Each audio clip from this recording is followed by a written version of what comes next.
You've heard a lot about critical race theory. It is an ongoing debate, and of course, we are seeing it playing out now in the Virginia governor's race. Nobody better to talk to than Heritage Foundation's education policy fellow, Jay Greene. Jay, thanks for taking time on Saturday. I want to get first your reaction, sir, to the National School Board Association. The board essentially apologizing for the letter that ultimately labeled and led some parents who are speaking out over CRT to be labeled as domestic terrorists. Your thoughts?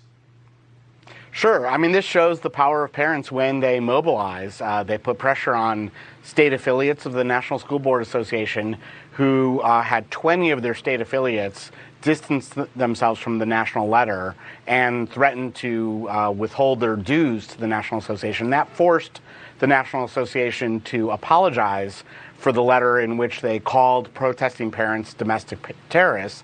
That letter, though, was clearly coordinated with the Department of Justice and Attorney General Merrick Garland for issuing guidance to investigate protesting parents with the resources of the federal government. And so this is a big victory for parents trying to control their local schools.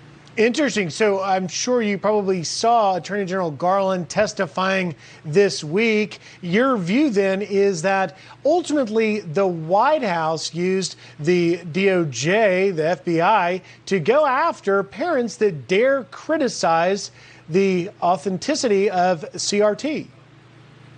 The truth is CRT and other discriminatory practices in schools are very unpopular. Parents don't like them. They're organizing very effectively against them. And the only way they can hold off this pressure from parents to take back control over their schools is by threatening them with investigation by federal authorities, and also with the use of chief diversity officers within districts that kind of organize locally against protesting parents. And so that's, I think the majority will prevail if it's a level playing field.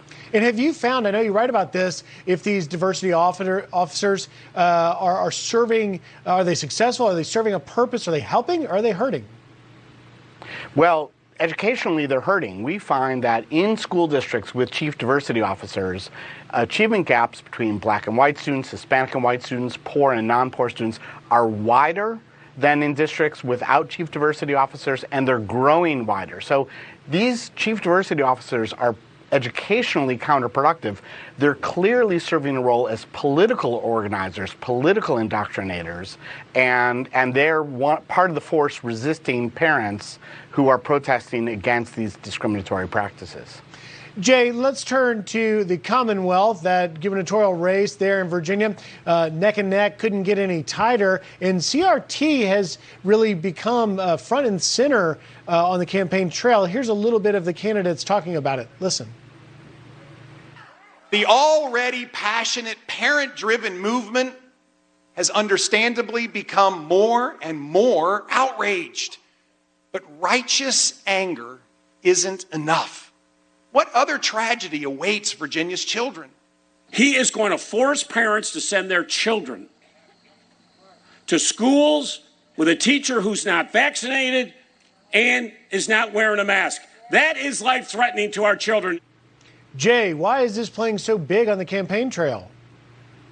Well, it has done enormous damage to McAuliffe's campaign. First, he said that parents shouldn't actually control what happens in their schools. That was a very damaging remark that he made. And then also the National School Board Association letter, he embraced it, and that clearly is an unpopular move.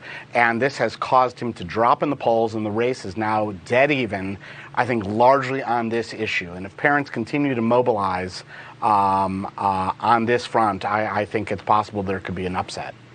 So that's fascinating. You believe it could actually be a difference maker. Do you then believe that it would find its way really into the midterms next November?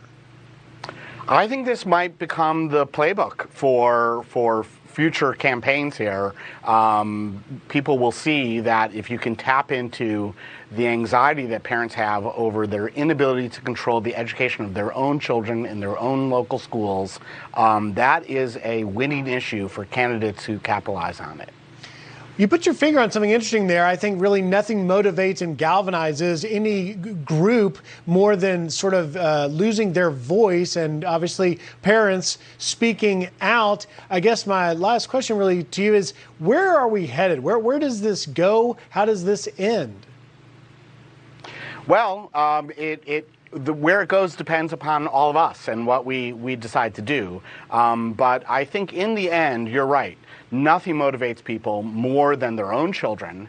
And politics is really driven by people caring about things that are immediately close to them and important to them. And the education of their own children is top on that list and will motivate people to take action at the polls. Heritage Education Policy Fellow Jay Greene, thank you for taking time on Saturday. Great, thank you. Molly? The remains found